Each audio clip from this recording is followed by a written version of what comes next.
Hi students, in this video we're going to go over section 5.4, relations. We did spend some time on relations in the very first section, so we're just going to spend a little bit more time going over these. So that's our goal for this video, and this is just our definition that we've seen before. So we're going to let x and y be sets, and the relation R from x to y is a subset of the Cartesian product x cross y. So given an ordered pair, x comma y, in that Cartesian product, x is related to y by r, by whatever that relation is. And this is how we will write it.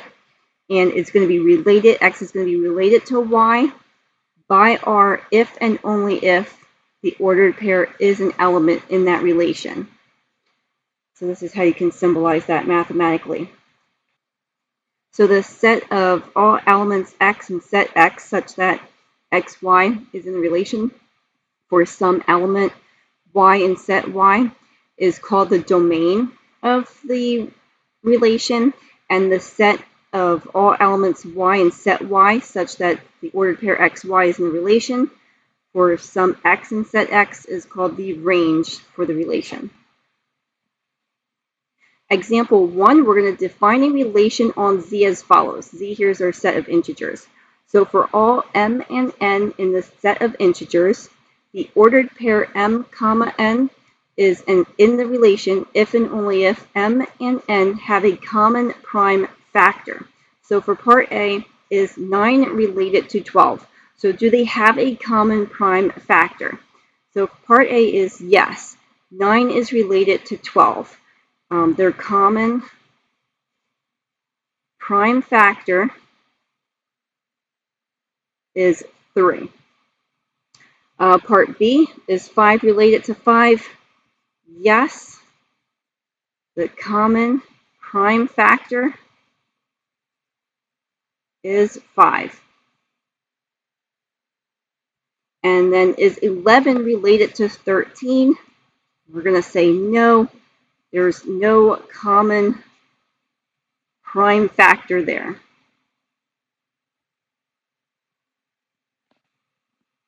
Example 2, we're going to let A be the set of all strings of zeros, ones, and twos of length 5, right? So you have basically a length of 5 digits, but these digits can only be zeros, ones, and or twos. So something like 0, 0, 1, 1, 2 would be an example of something in set A.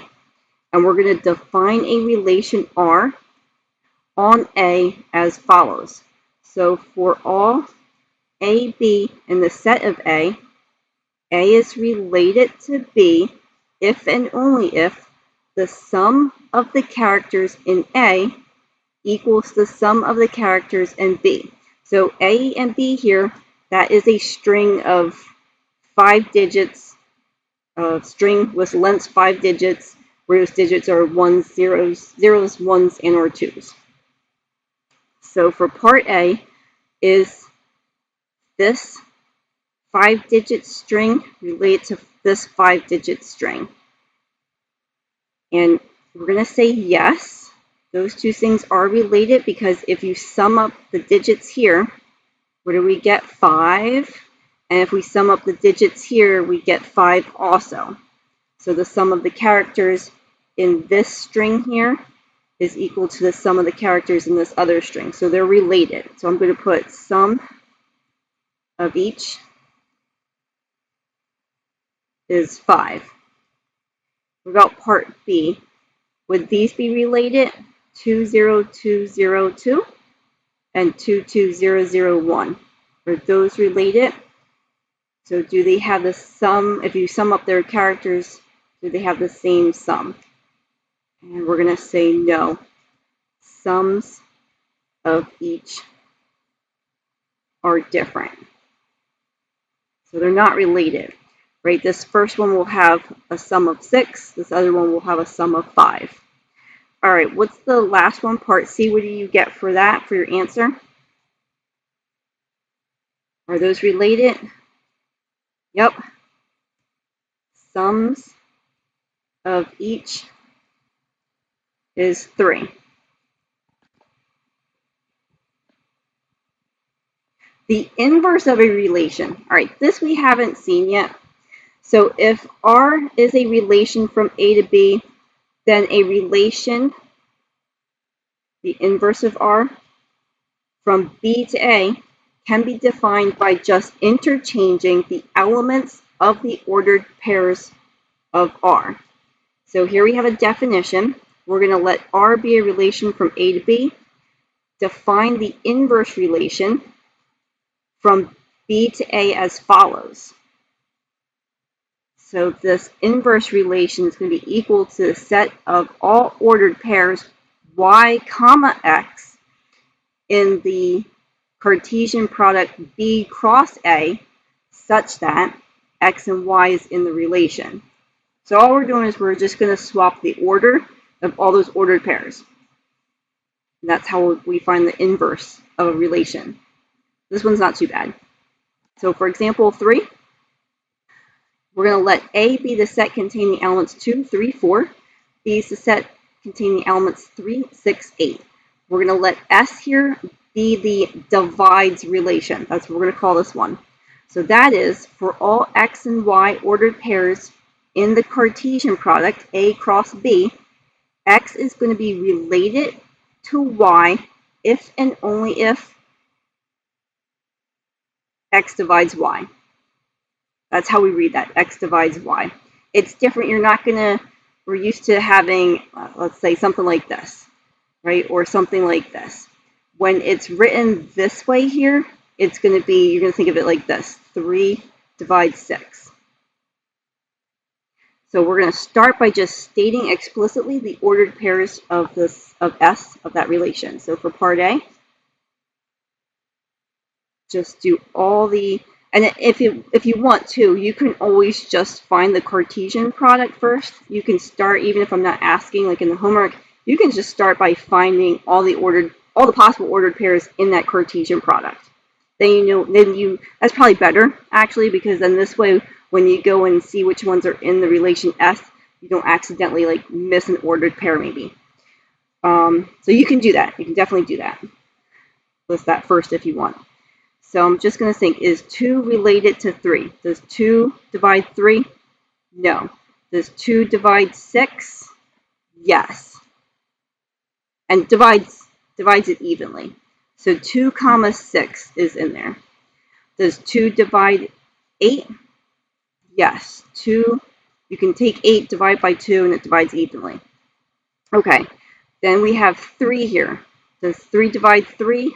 Yes. Does 3 divide 6? Yes. Does 3 divide 8? No. Move on to the next one. Does 4 divide 3? No. Does 4 divide 6? No. Does 4 divide 8 evenly? Yes. Okay, so those are all the ordered pairs in the relation S. Now we're going to do part B. We're just going to state explicitly the ordered pairs in that inverse relation.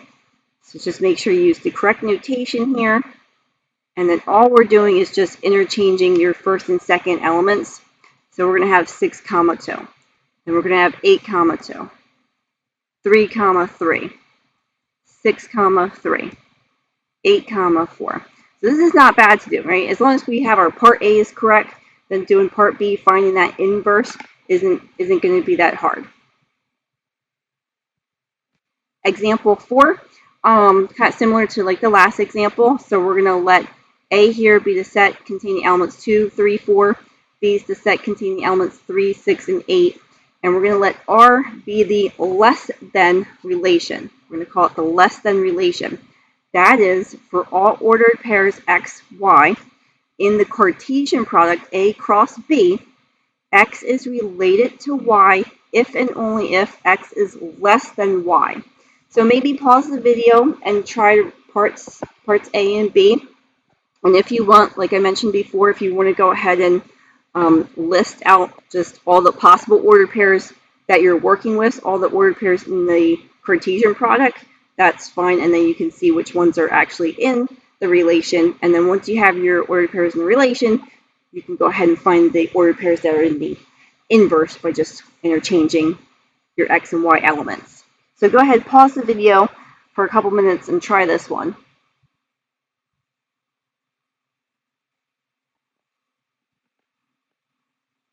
We'll start with part A. So R is going to be equal to. So we have 2 is 2 less than 3? Yes. So we are going to put that ordered pair in the relation. Is 2 less than 6? Yes. 2 comma 6 goes in. Is 2 less than 8? Sure is. We're going to put that one in there. All right. Is 3 less than 3? No. Is 3 less than 6? Yes. Is 3 less than 8? Yes. So those go in. All right. Is 4 less than 3? No. Is 4 less than 6? Yep. So 4 comma 6 goes in. Is 4 less than 8? Yes. So 4 comma 8 goes in. And that should be everything we have in that relation. And then how do we write out the inverse relation? What would we have in there? We're just going to interchange these. 3 comma 2, 6 comma 2, 8 comma 2, 6 comma 3, 8 comma 3, 6 comma 4, and 8 comma 4. And then we're done with that example. We're now going to discuss some important properties of relations that are defined from a set to itself. So we have a definition here. A relation on set A is a relation from A to A. We say that's a relation on a set A.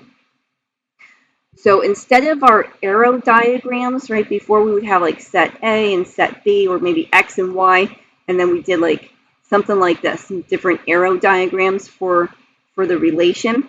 If you are staying within one set, then we're going to have a directed graph of a relation. So it's not going to be that arrow diagram that we saw in earlier sections, or our image is going to look a little different. So when a relation R is defined on a set A, the arrow diagram of the relation can be modified so that it becomes a directed graph. So it's not customary that you write set A and then you write set A again. So we don't actually, that's not what we do in math. So we're going to have instead a directed graph. So I'm going to explain what they look like as we do example 5. So for part A, let's see, we're going to draw directed graphs of the relations. So for part A, define a relation R on A. And A is the set containing the elements 1, 2, 3, 4, and 5. And this is the relation here. The relation is just given as a set of ordered pairs. So what you're going to do is you're just going to go ahead and write down the elements that are in your set A. And it doesn't really matter. I'm just going to kind of just go around in a circle. So I'll do 1, 2, 3, 4, and 5, something like that. You don't have to put like a circle all the way around this. You don't have to box it in or anything. You can leave it just like that. Then you're going to draw your arrows representing each of these ordered pairs. So 1 is related to 2. So you're just going to have an arrow going from 1 to 2. 2 is related to 2. So this is actually going to give you a loop like that. That's how we would do that. 3 is related to 2. And then 4 is related to 4, so like another loop. And 5 isn't in the relation, so just don't worry about that, but do still include it here. All right, so then part B, define a relation S on set B, which contains the elements 0, 1, 2, and 3. And relation S contains these 4 ordered pairs. So if you want to pause the video and try this one, it might be a good time to do that. So we have 0, 1, 2, and 3. I'm just kind of putting them in like a box. So 0 is related to 1, 1's related to 2, 2's related to 3, and 3 is related to 3. There's a loop there.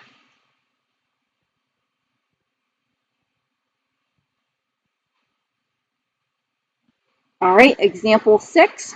So we have a couple sets again. So set A contains the elements -1, 1, 2, and 4, while B contains the elements 1 and 2. We're going to define relations R and S from A to B as follows. So for all ordered pairs X, Y, in that Cartesian product A cross B, X is related to Y by relation R if and only if the absolute value of X is equal to the absolute value of Y. And X is related to Y by relation S if and only if X minus Y is even. So we're going to start out with part A, where we're going to just state explicitly which ordered pairs are in the Cartesian product. So all the ordered pairs that we are working with. So we're going to have -1, 1. Then we're going to have -1, 2. Then we're going to have 1, 1 and 1, 2. Then we're going to have 2, 1 to 2, 2, 2, and then 4, 1 and 4, 2. So that's all the ordered pairs in that Cartesian product that we can use. Now I want to know what's in relation, what ordered pairs are in the relation R. Okay, so this is when the absolute value of X is equal to the absolute value of Y. So -1, 1 would be in there. Not -1, 2. 1, 1 would be in there. Not 1, 2. Not 2, 1. 2, 2 would be in there. And then nothing else. So that relation R just has those 3 ordered pairs as the elements in there. And then for part C, set relation S contains which elements? So we have to have that X minus Y is even. So if I have -1 minus 1, -2, okay, that's even. So -1, 1 is in there. If I have -1 minus 2, that's -3, that's not even, that's not in there. If I have 1, 1, let's say 1 minus 1 is 0, which is even, so that is in there. This would result in an odd. This would result in an odd. This would give you an even. This would result in an odd number. This would give you an even number, right? 4 minus 2 would be even, so that one goes in. Okay, and now we're going to bring back some symbols from previous chapters. So R union S, R union S. So this is the elements that are in R or in S or in both of them. That's the read as the inclusive or, the union. So it would be the -1, 1. It would be the 1, 1. It would be the 2, 2. And it would also be the 4, 2. And then part E, this is your intersection, which we read as and. So it's the elements in R and in S at the same time. It's the elements common to both of them, which is just going to be the -1, 1, 1, 1, and 2, 2. So part D, the union between R and S is just S, while in part E, the intersection between R and S is just R. So visually, it's like you have set S, and R is basically a subset of it.